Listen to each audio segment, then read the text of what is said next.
হাসিনা বাইচে আছে কিনা আমরা জানি না, তার আজকে ভিডিও কলে আসা উচিত। কারণ গত 15 বছরে এমন অনেক রেসপন্স আছে যেটা একজন ইউনিয়ন পরিষদের মেম্বার দেওয়া উচিত, যেই কথাও খাটে না সেটাও হাসিনা বলছে।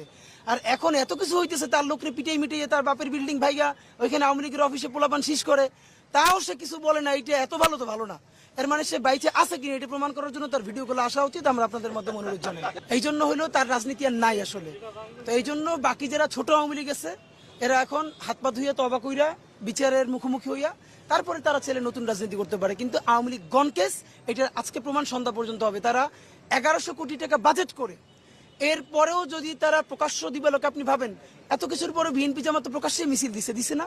তো এইখানে একটা প্রকাশ্য মিছিল আসতে বলেন না আওয়ামী লীগ, এখানে না। আপনার মাধ্যমে বলতে চাই, তারা সারা ঢাকার যে কোনো জায়গায় প্রকাশ্যে মিছিল করবে। তারা যখন অন্যের উপরে হামলা করছে, সামনে পুলিশ পিছনে পুলিশ, নিজেদের হেলমেট সাথে অস্ত্র, আমাদের সাথে লাঠি ছাড়া কিছু নাই।